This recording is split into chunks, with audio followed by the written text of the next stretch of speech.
Hi, everybody. Welcome to the Gamut Network.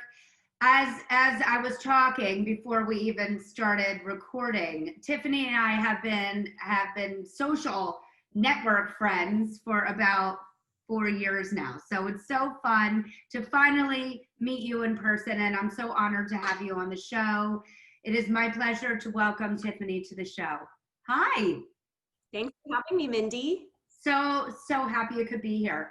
As always, I would love to start with your personal story so that our viewers can kind of get to know you. Sure. So I'm 100% on board. I think disability origin stories are super important.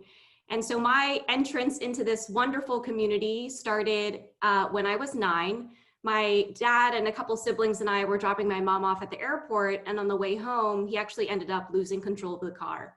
So it was a single vehicle car accident. He unfortunately passed away, and I acquired a spinal cord injury that would end up paralyzing my right arm, known as a brachial plexus injury.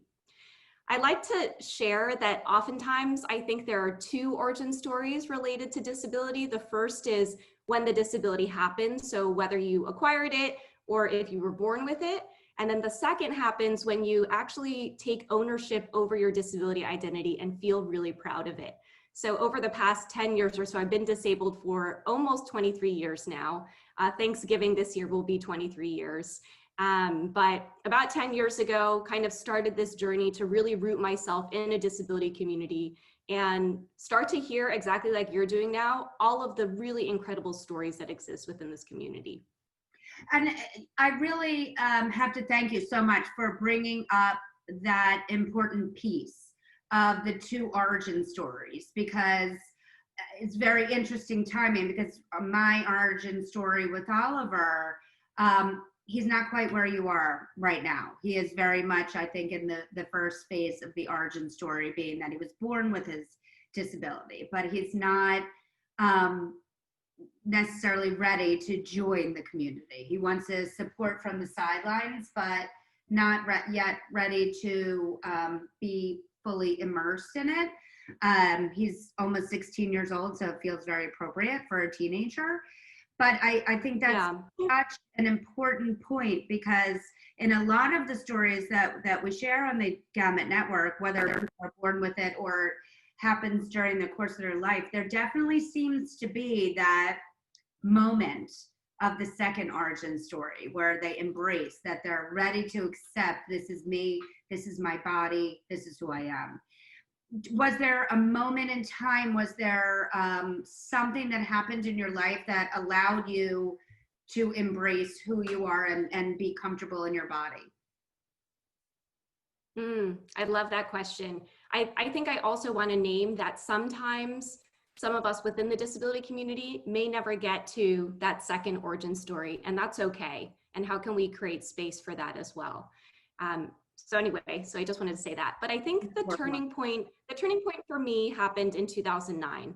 And so oftentimes when I share my origin story, I also share that my dad was a Taiwanese immigrant and my mom is a refugee from the Vietnam War.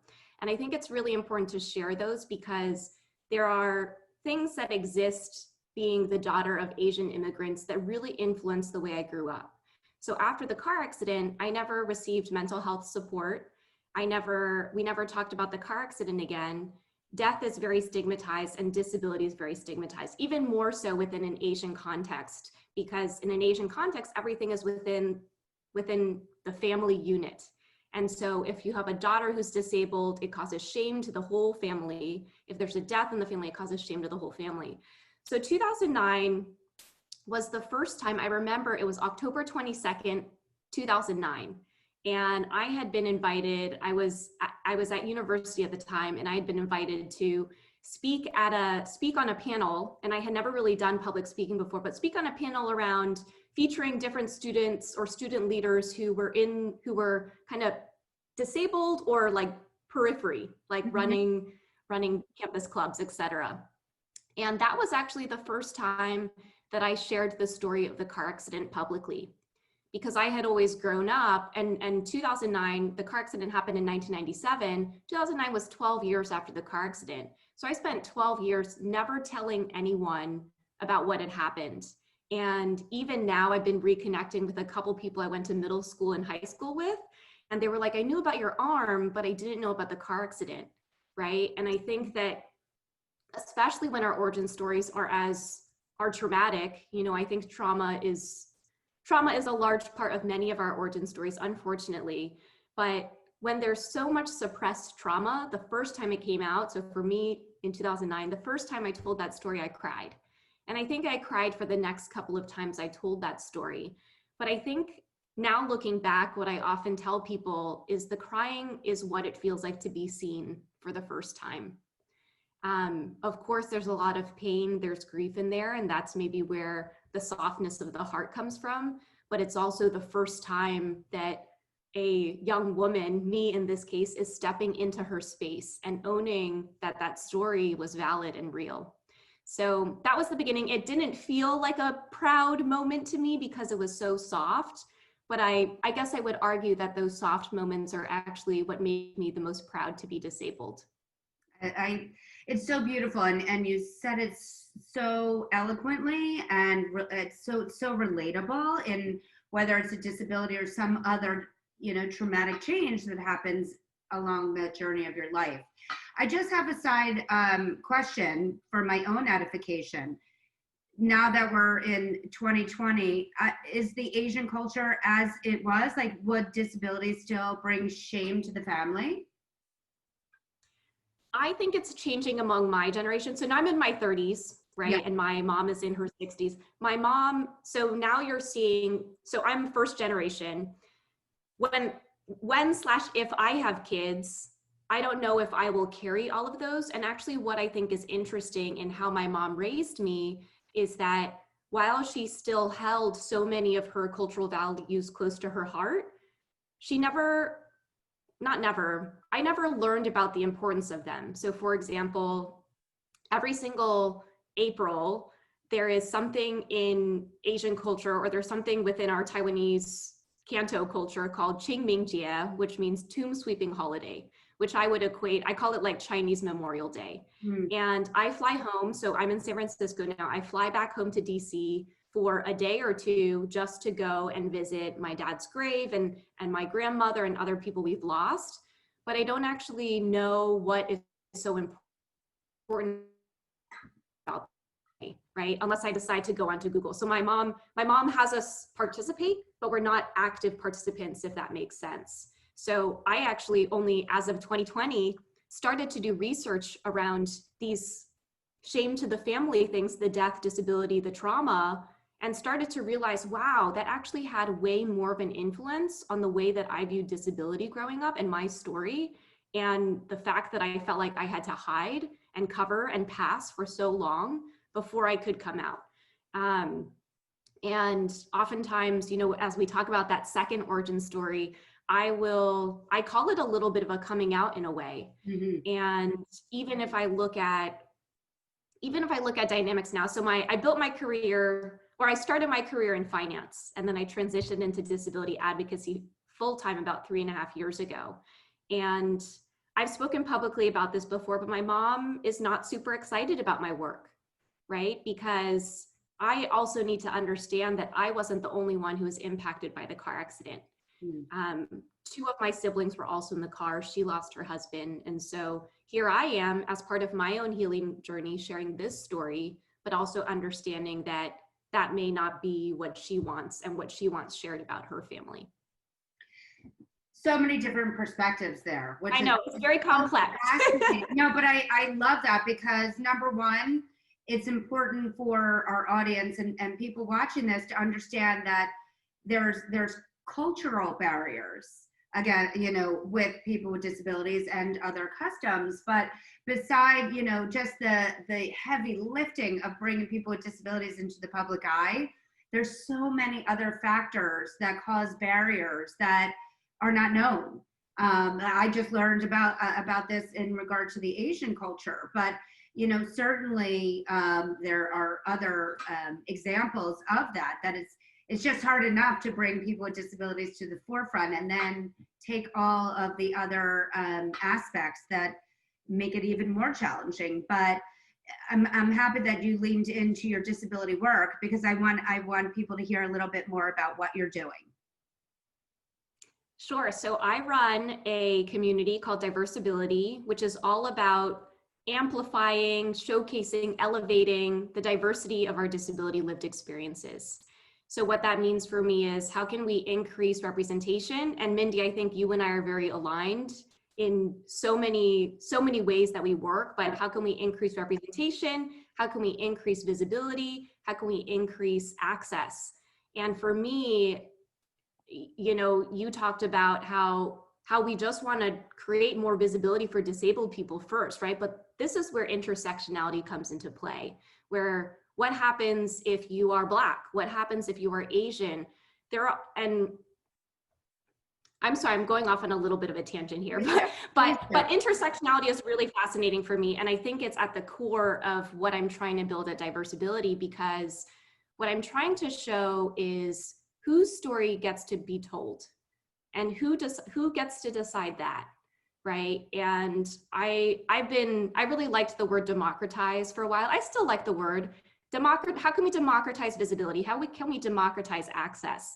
And I love the way that you're doing this with Gamut Network, which is, you know, you've built Runway of Dreams for years. You've gotten it to a level where a lot of people are supporting it. And you have the opportunity to elevate a lot of different disability leaders and disability advocates. And so I'm learning from you at the same time. As I am. Diversability right now. Diversability right now is actually participating in an accelerator program through Facebook. And it's the first time I'm actually taking a more critical lens and being more intentional about the community that we're building, and how can we make sure we're adding value to the people who decide they want to join our community. Our community is open to disabled and non-disabled people, because we want everyone to be part of the conversation. But how can we also make sure that we're staying as disability centered as possible at the same time? Agree, which is a hard balance. I find, at least in my work and our work, is that you want to preach inclusivity, right? That everybody, people with disabilities are just people. That's really one of the reasons why I started this show, was to be able to show the world that you are a person before anything else. But there are times that you have to focus on the disability aspect of it. No different than, you know, I often use this as an example, but why plus size became a $70 billion market. You had to focus on women that were plus size in order to get it. And that's okay. I think there's definitely times where our mainstream world there's a lot of fear-based issues around, you know, saying that they want to, you know, elevate the population of people with disabilities because they're afraid they're going to say the wrong thing, do the wrong thing, market the wrong way, etc. But it's okay. And in 9 times out of 10, sure, I'm sure I've insulted somebody accidentally today 10 times already. But that's the way that we have to move forward, that it is just dealing with people. So it is that interesting balance between the two. Tell our viewers, please, how can they get involved in your in Diversability? Diversability. Yeah. So the best way so there's a movement happening right now called #DiversifyYourFeed. I think it's really important to follow disability leaders, disability communities, follow Gamut, follow Diversability. But if you want to take your allyship, if you want to take your advocacy to the next level, join our Diversability community. You can access it at bit.ly/Diversability community, or just head to our website, mydiversibility.com, and you'll see links there. mydiversibility.com. Please go look at it. It is amazing. Join, get yourself involved. Disability or not disability, it is our world. It's our humanity. And I find that's probably the most interesting thing about our work, is the reaction that I get from able-bodied people that are like, I had no idea, or I can't believe, or of basic things. You know, it started in dressing yourself, but just basic acknowledgement of why there's curb cuts in the street, or, you know, the notion of a handicapped dressing room, or even what the word handicap means, where the origin of the word came from. Do you know that? Do you know where that came from? Mm-hmm. Is it Mm-hmm. shocking? Yeah. And I know I've said this Yeah. on, but I'm going to repeat it because I find it so unbelievable that we are still using a word that really was born out of a cap in a hand, like a beggar. That people with disabilities, that was all that they were good for, or deemed as part of our world to be beggars. And that's that word that was the, you know, an origin of a beggar is our next plight, I think, or our current plight, to be able to open people's eyes to the fact that we are still, we need to move on. We need to break what has been done before, because it's not right and it's not accurate. Yeah. Yeah. And I think so I live in San Francisco. We pride ourselves on being very progressive. I think to your earlier point around shared humanity, I think it is, at least for me. So I wear a splint on my hand, and I had some artwork put on it, and I had him write the word proud on it. And oftentimes I think, you know, I spent so much of my life trying to hide, but I know people are staring at my arm. So if you're going to stare at my arm, I want to make a statement, right? And this is a lot of it is embedded within your work and what you're wearing. And so then I'm like, can I use this as an opportunity to start a conversation, right? And I think I oftentimes will get people come to me and they say, well, we shouldn't focus on the disabilities, we should focus on the abilities. And my response to that is, well, actually, even if you focus on my abilities, I'm still disabled, right? So in a way, that to me, and this is where I become potentially a little bit controversial, but the focus on abilities to me is an erasure of a disability experience, right? So, and this is me being very proud in my disability identity, right? In my second origin story, which is, how can we show that the world is better because of disabled people? You talked about curb cuts. The reason why luggage have wheels now is because airports were made wheelchair accessible, right? Because before you had the leather bag without the wheels that you have to carry around. And I think there is a movement toward erasure of the word handicap, hopefully, right? I'm seeing more, this is the disability parking spot, this is the disability bathroom stall.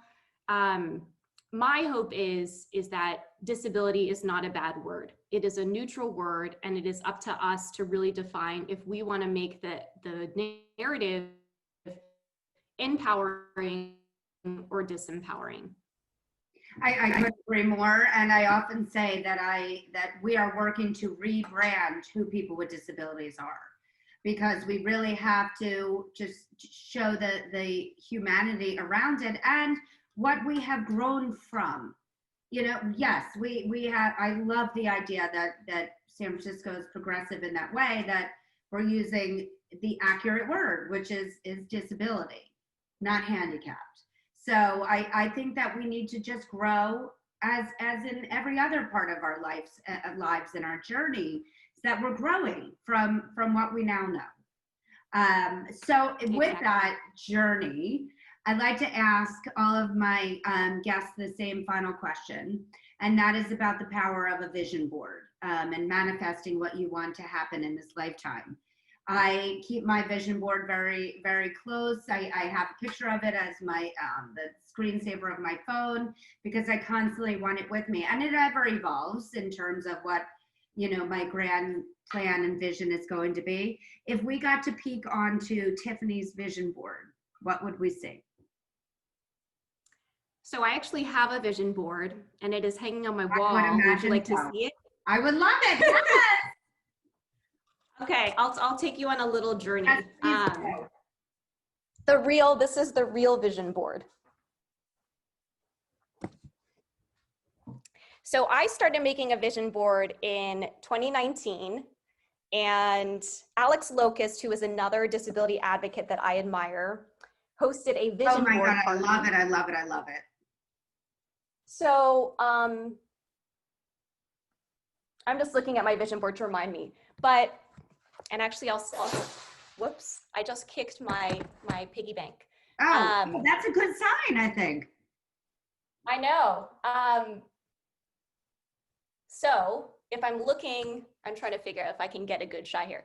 If I'm looking at my vision board, I have, interestingly enough, I have a picture of the Golden Gate Bridge and a lot of words around home. And I also have the word big on here a lot, and season to shine and the word shine. So, and a lot around love. So I'm gonna take you back to my filming location, but for me, and I gave you a little tour of my apartment. I love it, it's beautiful.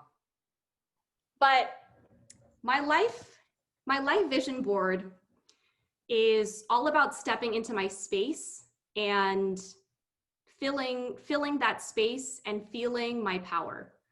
And I think what I'm realizing is based on what I experienced as a kid and potentially harmful narratives around there, I am noticing that I oftentimes have played very small. And it oftentimes when I look at the journey that Diversability has been on, I am in awe, because I really can't believe that people feel an affinity to something that I created, you know, and a lot of that is like embedded, whether it's internalized ableism, whether it's imposter syndrome. And that's why I'm so excited to like be a part of this Facebook accelerator, be a part of any program that's all about helping us really take a critical lens. First of all, it's like, here's an external person who looks at what you've been creating and says, I see value in that and I want to invest in that. And I think that so many of us with disabilities have just historically not gotten that messaging. And I remember there's a story I tell often, which is when I started my career in investment banking, I had an internship first.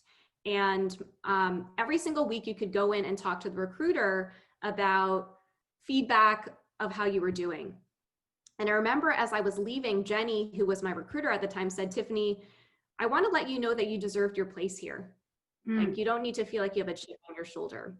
And I tell that story a lot because, and that also happened in 2009, but when that happened, I really felt like that was the first time I felt seen, right? And I talk about all these pivotal points that happened in 2009. And it was the first, and I talk about feeling seen in the sense that she saw me for my potential, but I wasn't playing there because I didn't feel like I deserved my place there. So I think the ultimate grand vision for Tiffany is, how can I know and really believe that I deserved my place in the spaces I'm in? How beautiful. And there's just so much I want to expand upon with that. So we might have to have a second interview with you.